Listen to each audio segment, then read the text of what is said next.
शरीर पर शासन करने के लिए, मन पर शासन करने के लिए, दिव्य आनंद का अनुभव करने के लिए ब्रह्मचर्य नींव है। नींव ये लक्षण बताए जाते हैं जिसको पतन के मार्ग में जाना होता है, उसके ऐसे लक्षण होते हैं।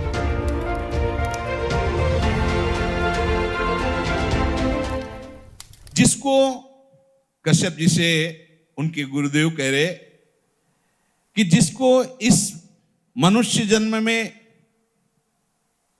पूर्व पुण्य कर्म या संत महात्माओं की कृपाओं से मुक्त होना होता है, उसके ऐसे लक्षण प्रकट हो जाते हैं। वो शरीर के जितने भोग हैं उन भोगों में उसका विचार प्रकट होने लगता है। कब तक कितना खाते रहेंगे, ये कितना देखते रहेंगे, कितना भोगते रहेंगे, ये प्रारंभिक विचार प्रकट होने लगता है।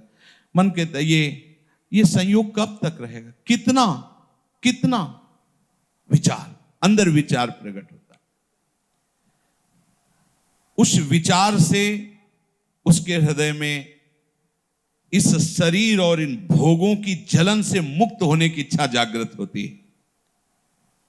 अब वो दानम व्रतम ब्रह्मचर्यम यथोक्तम ब्रह्मधारणम दमः प्रशांतता चैव भूतानां चानुकंपनम संयमाश्चानृशंस्यं च परस्वादानवर्जनम व्यलीका नामकरणम भूतानां मनसा भुवि माता पित्रोश्च शुश्रूषा देवतातिथि पूजनम गुरु पूजा घृणा शौचम नित्यमंद्रिय संयमम। अब उसके हृदय में उदारता प्रकट होती है। क्या वो अब संयम में आने लगता है। कम आहार करना, सात्विक आहार करना। यार आहार से प्राणी पोषण तो करना, चाहे जो कुछ पाओ, इस पर तो भाई संयम करना पड़ेगा। कुछ काल तक आप करके तो देखिए। अभी आपने आहार का केवल देखा है हिसाब, तो आपकी दशा क्या है। आप थोड़ा संयम में आइए और रसेंद्री के मांगे हुए आहार को कम दीजिए। मान लीजिए ये जन्म थोड़ा इसमें लगा दीजिए, आप देख लीजिएगा। केवल प्राण पोषण होता है आहार से, लेकिन जब आप रसेंद्री से युक्त होकर फिर वो आपको और भोगों में फंसाएगा, बच नहीं सकते, पक्का नहीं बच सकते। संभालना पड़ेगा, संभालना पड़ेगा। जब तक आपकी रसेंद्री ठीक नहीं होगी तब तक आप हमारी बातों को धारण करने की योग्यता नहीं प्राप्त कर पाएंगे। समस्त इंद्रियों में चांचल्यता प्रकट करने वाली प्रमुख इंद्री रसेंद्री है, जिह्वा। इसको संभालिए, संभालिए। जगह जगह ये बात शास्त्रों में पाई जा रही कि बहुत साधना में इसका योगदान है, रसेंद्री का। बहुत संयम में रही। हमने बहुत से संत भगवान को देखा है। अब ये जो विचरण करने वाले महात्माओं घटना होती कि भाई 35 रोटी पा गए, ये पा, अब 8 दिन भोजन नहीं मिला तो 35 रोटी क्या करेगी। एक बार में पा लिया, फिर 5-6 दिन के लिए फुर्सत, वहां कुछ विकार थोड़ी आने की जरूरत है। हाँ, जब आपको बाल भोग मिल रहा है, राजभोग मिल रहा है, शयन भोग तीनों टाइम मिल रहा है, तो अल्पाहार, थोड़ा थोड़ा सात्विक आहार, भजन, हर समय आप बैठ सकते हो, ऐसी हो। अब वो ब्रह्मचर्य व्रत को धारण करेगा। उदारता, संयम, खान पान, ये सब, और ब्रह्मचर्य। सच्ची मानिए ये अलौकिक व्रत है। ब्रह्मचर्य धारण करने वाले को बादाम, हलवा और घी की जरूरत ही नहीं भाई, बिल्कुल सच्ची मानिए।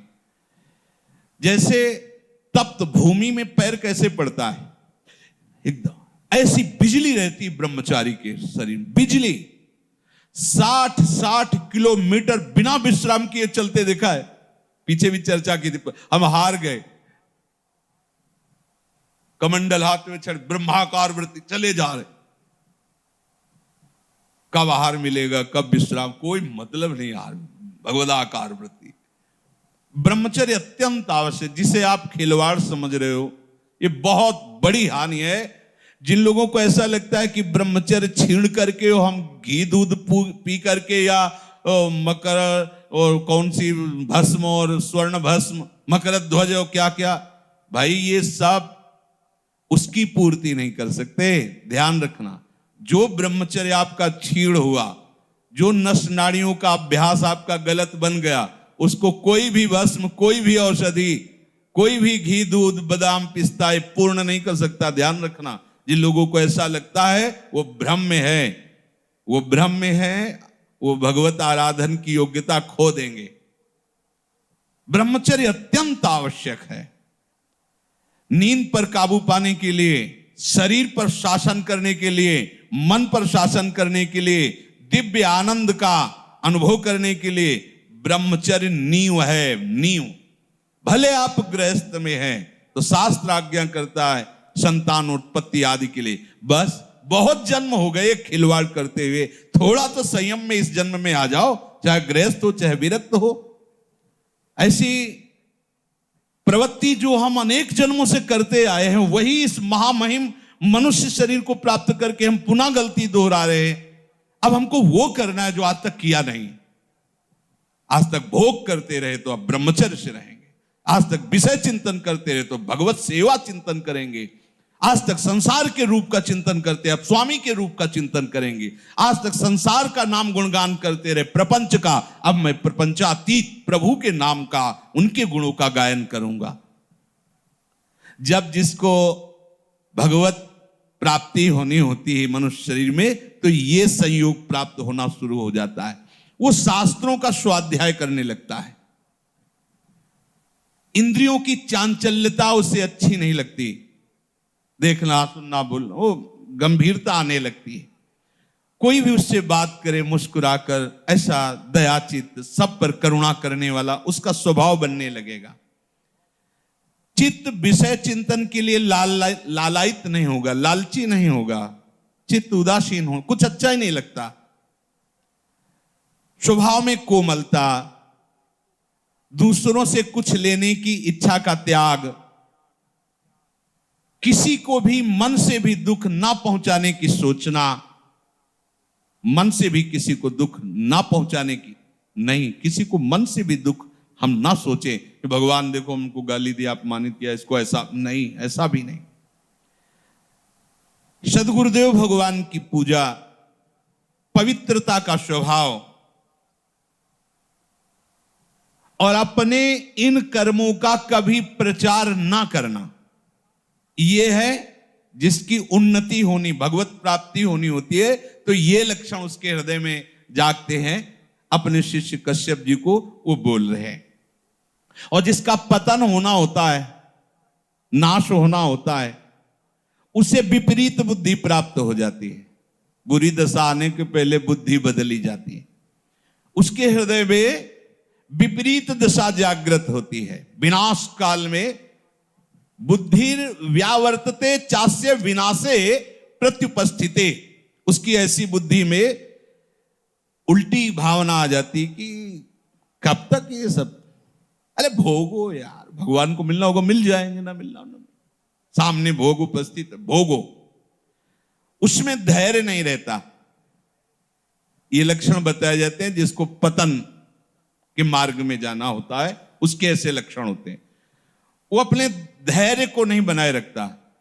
कोई भी भोग सामने आया, विचार नहीं करना, पशु की तरह बस उसे स्वीकार कर लेना, नहीं। विवेक, अगला कदम रखने के पहले विचार करो, मेरा कदम कहां रखा जा रहा है, क्या होगा, अगर मैं ऐसा करूंगा तो होगा क्या, अगर हमारे हरि गुरु अपनी कृपा की नजर हमसे हटा लिए तो फिर होगा क्या। नहीं नहीं, बहुत बार ये सब किया, अब नहीं नहीं, और भाग पड़े, ज्यादा नहीं नहीं के चक्कर में ना पड़े, उस स्थान से भाग पड़े जहां सामने भोग उपस्थित हो। धैर्यवान यदि ऐसा है कि कोई प्रभाव नहीं पड़ रहा, तो भी वहां ज्यादा न टिके, हट जाए। काजर की कोठरी में कैसो भी सयान हो जाए, दाग लागी है, पै लागी है, पै लागी है, महापुरुषों ने कहा है।